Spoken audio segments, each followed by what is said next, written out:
Hi friends, अगर हम बात करें म्यूचुअल फंड के ऐड की, यानी म्यूचुअल फंड सही है, ये आज के वीडियो के बाद और सही हो जाएगा क्योंकि मैं आपके लिए एक गुड न्यूज़ लेके आने वाला हूँ म्यूचुअल फंड इन्वेस्टर्स के लिए।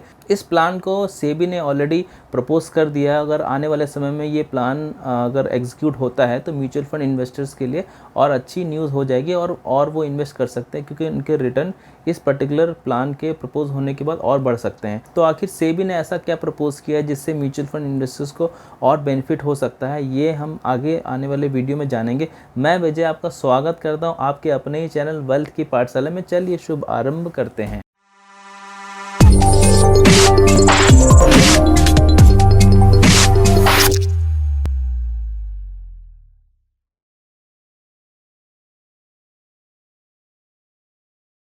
तो चलिए सबसे पहले म्यूचुअल फ़ंड के बारे में शॉर्ट में जान लेते हैं। म्यूचुअल फ़ंड के बारे में अगर डिटेल वीडियो देखना है तो मैं वीडियो का लिंक जो है डिस्क्रिप्शन में डाल दूँगा, आप जाके देख सकते हैं। मैं ऑलरेडी वीडियो बना चुका हूँ। अगर हम म्यूचुअल फ़ंड को शॉर्ट में जाने तो बहुत से लोग, छोटे बड़े इन्वेस्टर सब एक म्यूचुअल फंड स्कीम में इन्वेस्ट करते हैं और वो स्कीम में जितना भी पैसा आता है वो म्यूचुअल फंड मैनेजर उसको डिफरेंट सिक्योरिटीज़, वो सिक्योरिटीज़ अगर इक्विटी म्यूचुअल फंड है तो डिफरेंट स्टॉक्स में डालेगा mutual fund manager with the help of their team members.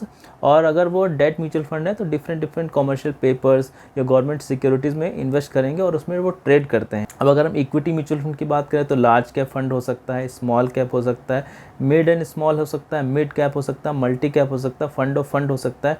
Date fund में भी बहुत से कैटेगरी आते हैं। लिक्विड फंड होता है, शॉर्ट टर्म फंड होता है, ओवरनाइट फंड्स होता है, लॉन्ग टर्म डेट फंड्स होता है। तो बहुत तरीके के फंड्स होते हैं, बट उसमें कॉमन ये रहता है कि सब में जो भी सिक्योरिटीज़ होती है उनको बाय और सेल करते हैं और उसके अपनी स्किल यूज़ करके वो इन्वेस्टर्स को प्रॉफिट देते हैं।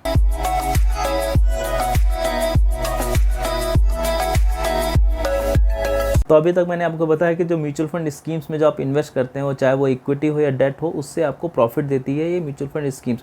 तो आखिर वो आपको फ्री में तो प्रॉफिट नहीं देगी, इसके लिए वो कुछ चार्जेस भी लगाएंगे।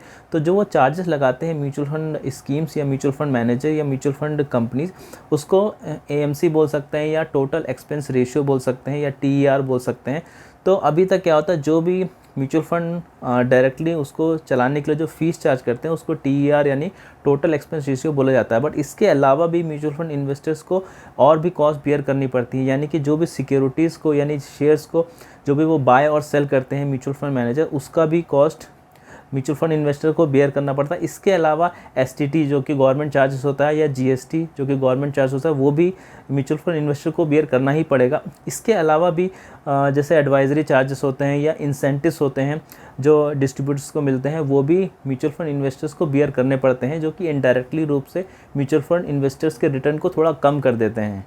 सो प्रेजेंट समय तक अगर हम बात करें तो जो AMC होता है, जो म्यूचुअल फंड डायरेक्टली चार्ज करता है, वो TER यानी कि टोटल एक्सपेंस रेशियो बोला जाता है। इसके अलावा ये सब अलग charges, STT charges, brokerage charges, advisory charges, incentive charges, GST charges, ये अलग से होता है जो कि म्यूचुअल फंड इन्वेस्टर्स को बियर करना पड़ता है।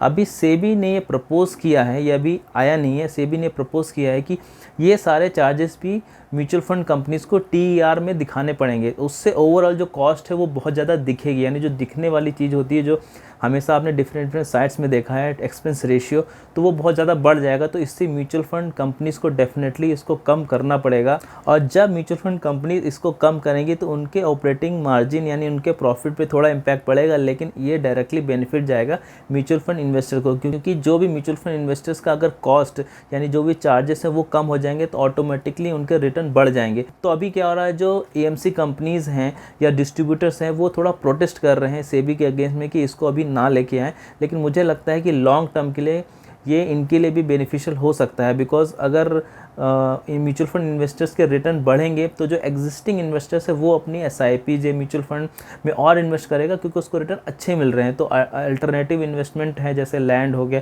FD हो गया या कोई भी हो गया, वो उससे भी थोड़ा सा पैसा निकाल के म्यूचुअल फंड में और डाल सकता है अगर उसको 1-2% का और ज़्यादा रिटर्न मिल रहा है तो। प्लस जो अदर पर्सन है जो अभी म्यूचुअल फंड में बिल्कुल भी इन्वेस्ट नहीं कर रहे, अगर वो देखेंगे या वो ट्रैक करेंगे कि भाई जो भी लोग म्यूचुअल फंड में इन्वेस्ट कर रहे हैं उनको अच्छा रिटर्न मिल रहा है, तो वो भी और आ जाएंगे। जैसा कि हम जानते हैं कि इंडिया में अभी भी जो म्यूचुअल फंड इंडस्ट्री वो भी बहुत एक्सपेंड कर सकती है, अभी भी बहुत कम ये मार्केट टैप हुआ है। तो आने वाले समय में जब वॉल्यूम बहुत ज़्यादा बढ़ जाएंगे तो डेफिनेटली म्यूचुअल फंड जो एएमसीज कंपनीज हैं उनको भी बेनिफिट होगा लॉन्ग टर्म के लिए। तो हम बोल सकते हैं कि म्यूचुअल फंड इन्वेस्टर्स के लिए गुड न्यूज़ हो सकती है, बिकॉज अगर किसी के भी चार्जेस कभी कम होते हैं तो उनको अच्छा ही लगता है। सो अगर वीडियो इन्फॉर्मेटिव लगता है तो उसको अभी लाइक कर दीजिए, कुछ कमेंट कर दीजिए, और अगर चैनल को अभी तक सब्सक्राइब नहीं किया तो अब तो सब्सक्राइब कर दीजिए।